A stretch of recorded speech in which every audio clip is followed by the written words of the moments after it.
Bonsoir. C'est moi qui vous présente le message. J'ai pas besoin de me présenter, vous me connaissez déjà. Et de toute façon, Théo l'a déjà fait. Alors, le titre du message de ce soir est Combat le bon combat. Il y a plusieurs manières d'entrer dans l'histoire, d'entrer dans la légende. Être un champion comme Lewis Hamilton, Rafael Nadal ou encore Lionel Messi. Mais avant de continuer, qui peut me dire qui est Lewis Hamilton? Très bien. Rafael Nadal, évidemment. Ou Lionel Messi. Bon, en fait, non, vous le connaissez déjà, hein. Oser entrer dans la cour des grands, s'exposer volontairement en posant les questions qui fâchent, s'opposer ouvertement au bénéfice d'une bonne cause. C'est ainsi que le monde découvrit Greta Thunberg, militante écologiste. Le lundi 23 septembre 2019, lors de l'ouverture du sommet sur l'urgence climatique organisé par l'ONU. À l'instar de Greta Thunberg, figure de proue des militants écologistes. Des jeunes du monde entier portent leurs idées sur la place publique. Banderoles déployées, marchent dans les rues des grandes villes, stylo à la main, ils garnissent les tables d'écoles prestigieuses au nom d'un idéal. Ils sont prêts à tous les sacrifices pour atteindre leurs objectifs professionnels et personnels. Ne dit-on pas qu'ils sont en mission? Souvent, l'engagement est tel que cela se mue en militantisme. Tout converge vers l'accomplissement et la réalisation de sa croyance. La jeunesse des pays occidentaux est de plus en plus engagée. Elle veut y croire et elle fait face. Face, car elle s'implique dans la vie de la cité. Parfois effrontée, elle s'oppose au système, renverse les hiérarchies établies. Elle se voit en danger puisqu'elle vit dans sa chair la précarité étudiante et le chômage. Elle voit les opportunités professionnelles lui échapper si elle ne se bouge pas. Certains empruntent les chemins détournés. Ils deviennent l'image des grandes marques, fourmilles des influenceurs, produits de marketing qui redoublent d'inventivité pour vendre et se vendre dans le but de se faire connaître. Dans cette arène qu'est la société au XXIe siècle, on se bat pour vivre, pour ses idéaux et pour ses convictions politiques. Parlons un peu de Bible. Nous rentrons dans le sujet. La Bible nous relate des histoires de jeunes combattants. Ils se sont battus, ont défendu leurs croyances. Nous avons comme exemple David. David a catégoriquement refusé le blasphème. Alors que ses aînés craignaient pour leur vie, il a courageusement affronté Goliath et l'a terrassé avec sa fronde, convaincu que Dieu était avec lui et Dieu était avec lui. De son côté, Ésaïe accepta l'appel lancé par Dieu. Volontaire pour cette mission, il s'écria « Me voici », bien qu'il sût qu'elle serait rude et sévère. Compagnon de voyage de l'apôtre Paul, Timothée arpenta les routes sinueuses des villes d'Athènes ou encore de Bérée pour l'annonce de l'Évangile. Celui qui fut le bien-aimé fils dans la foi de l'apôtre consacra sa vie à Dieu, devint son ami et son collaborateur le plus fidèle. Il fut le témoin des souffrances de l'apôtre, de son emprisonnement et surtout de son combat, de ses combats. On considère que c'est après sa libération, suite à son premier emprisonnement à Rome, qui s'est fait environ 66-67 ans après Jésus-Christ, que Paul rédigea la première lettre à Timothée. Il visita plusieurs villes, dont Éphèse, et là, il pria Timothée de rester dans cette église afin qu'il puisse régler certains problèmes. Ensuite, après avoir rejoint la Macédoine, il lui adresse cette lettre pratique destinée à l'aider dans sa tâche. Les défis sont nombreux et les problématiques complexes. Fausse doctrine, désordre du culte, les qualifications du leader spirituel et le matérialisme. Je vous invite à lire 1 Timothée 6, versets 11 et 12. Si quelqu'un veut lire le texte, s'il vous plaît.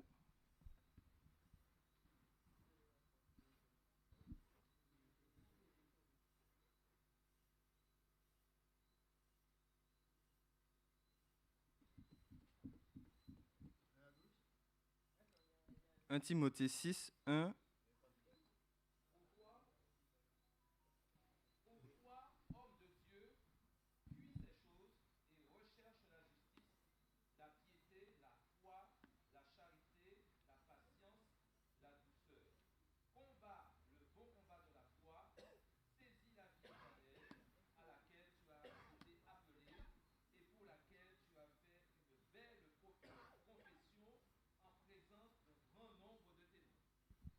Merci.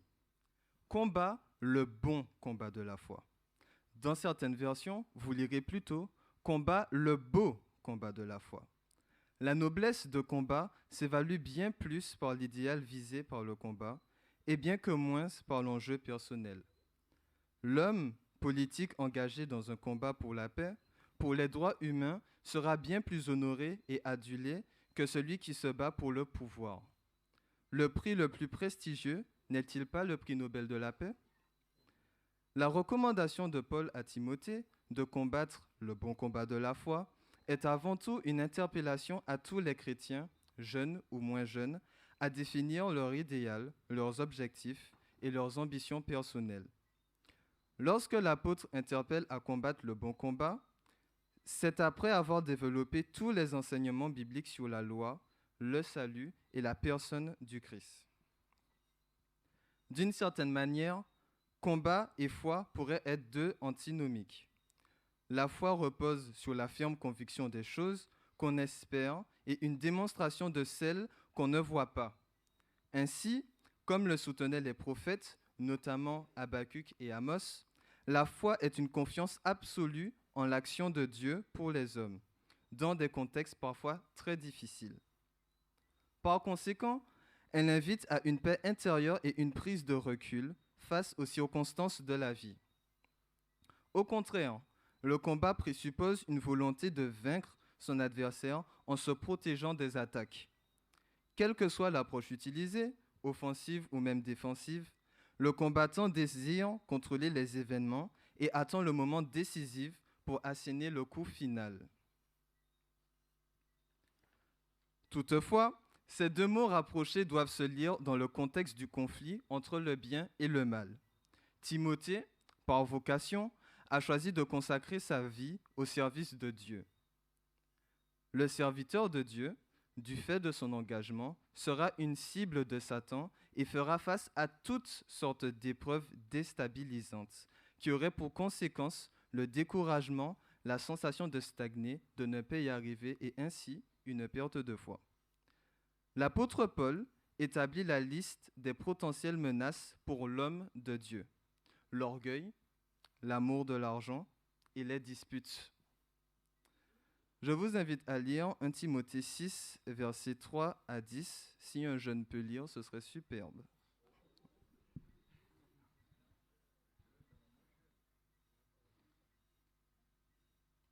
« 1 Timothée 6, versets 3 à 10.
Merci, Shekina.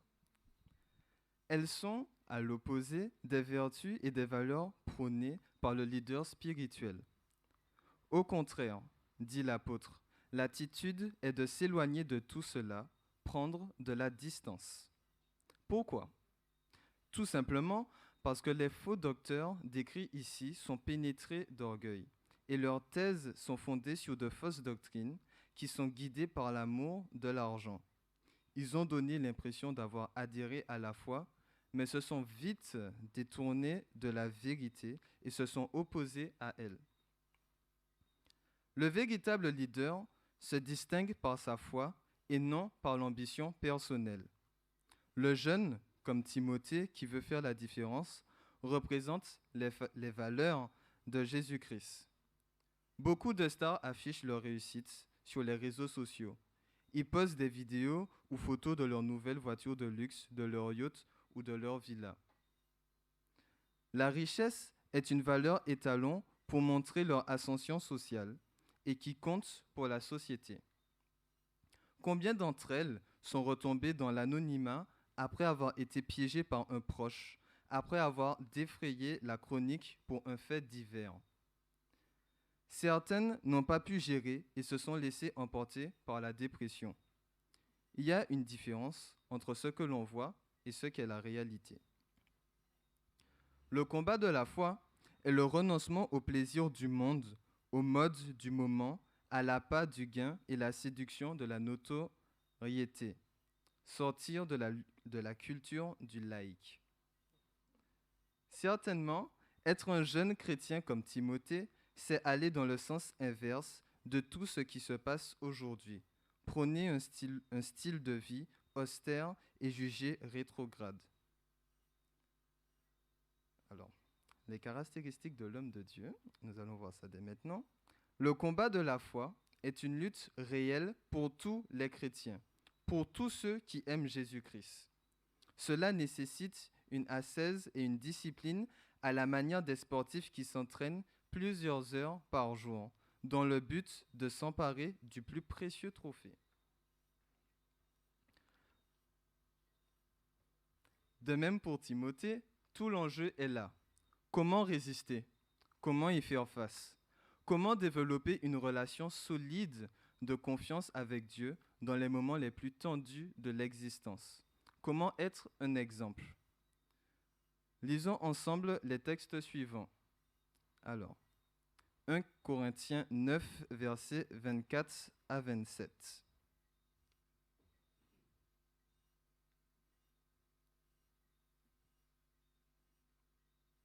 Si quelqu'un a trouvé, s'il peut le lire. 1 Corinthiens 9, 24 à 27.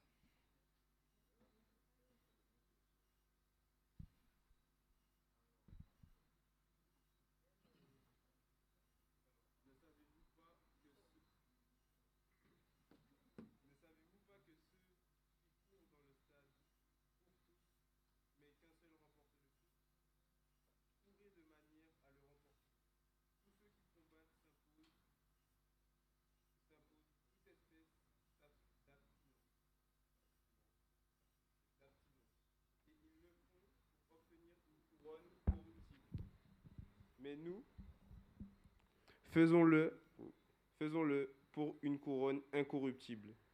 Moi donc, je cours non pas comme à l'aventure, je frappe non pas comme battant l'air, mais je traite durement mon corps et je le tiens assujetti, de peur d'être moi-même rejeté après avoir péché aux autres. Il y a encore un verset, Philippiens 3, versets 13 à 14.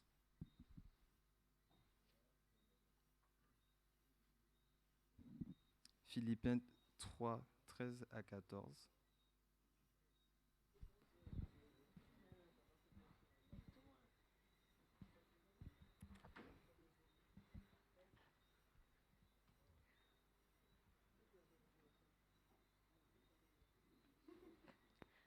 Frère, je ne pense pas l'avoir saisi, mais je fais une chose, oubliant ce qui est en arrière et me portant vers ce qui est en avant. Je cours vers le but pour remporter le prix de la vocation céleste de Dieu en Jésus-Christ.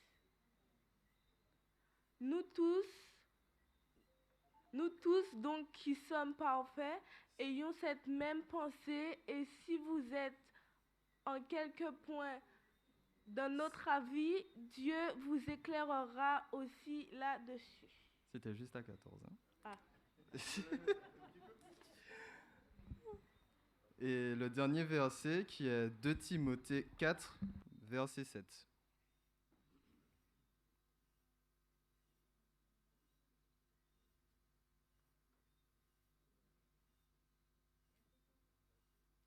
Verset 7.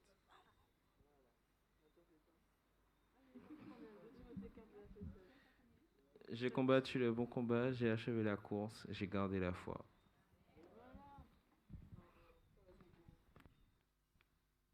Le grand champion, Cristiano Ronaldo, est aujourd'hui considéré comme une référence dans son sport du fait de sa grande maîtrise tactique, son aisance balle au pied et son mental. Dans toute sa carrière, il s'est imposé une discipline de vie pour être le meilleur. Hygiène de vie, travail intensif à l'entraînement, gestion du temps de repos et exercices répétés sur ses points faibles. Son approche des matchs et sa haine de la défaite le poussent à se dépasser de sorte qu'il a développé un mental à toute épreuve. Grâce à cela, il s'est distingué dans toutes les grandes compétitions et même l'échec n'a pas eu raison de sa volonté d'être toujours le meilleur. Il est devenu un modèle pour des générations de jeunes qui ont tenté une carrière professionnelle au football. Au-delà de la métaphore sportive, l'apôtre Paul souligne que la discipline spirituelle est essentielle dans le combat de la foi. Face à un ennemi qui redouble d'ingéniosité et de ruse, il y a un impératif, celui d'être vigilant et attentif. Mais avant de continuer, j'aimerais quand même vous poser une question. À votre avis, quel est l'animal marin le plus rusé ? Le plus rusé, le plus fort, comme vous voulez. À votre avis, c'est lequel ?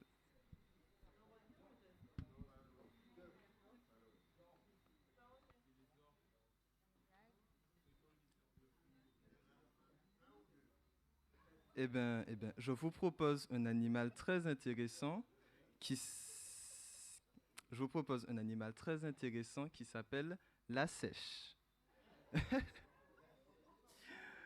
La seiche, c'est une espèce de pieuvre qui est très intéressante. On l'appelle aussi le caméléon des mers. Il a la capacité de se camoufler dans le décor en moins d'1 seconde. Et franchement, c'est magnifique. Oui, il change de couleur. Oui. Et il peut se camoufler et comme ça, ses ennemis ne le voient pas. Et il peut aussi faire quelque chose de très intéressant, mais moi, je n'ai pas compris. Il peut émettre des flashs de lumière pour hypnotiser sa proie et ainsi l'attaquer. Il est bien celui-là. Et bien le diable, il est pareil. Il profite, il se camoufle, il fait comme s'il n'était pas là, et c'est comme ça qu'il nous attrape dans une tentation, et on tombe dans le piège. Soyez sobres, veillez. Votre adversaire, le diable, rôde comme un lion rugissant, cherchant qui il dévorera. 1 Pierre 5, verset 8. Pour cela, l'apôtre invite son disciple à une formidable destinée. S'il est prêt pour le combat, il devra développer les caractéristiques d'un Élie, d'un Moïse et d'un Daniel. Car le combat de la foi guide vers le royaume de Dieu. Quelle belle récompense. D'ailleurs, l'apôtre recommande de regarder devant, d'aller de l'avant. Saisis la vie éternelle. Regarder constamment ses failles ou ses faiblesses, c'est fermer la porte au perfectionnement alors que Dieu souhaite nous rendre plus forts, plus prompts à le servir. Saisir la vie éternelle, c'est voir l'avenir radieux qu'il nous a donné au travers du sacrifice de Jésus-Christ à la croix. Par amour, il nous a sauvés et aujourd'hui, il compte sur nous pour participer à la fête. En attendant, il a le vif désir de faire de nous des leaders engagés pour la mission, pour sa cause.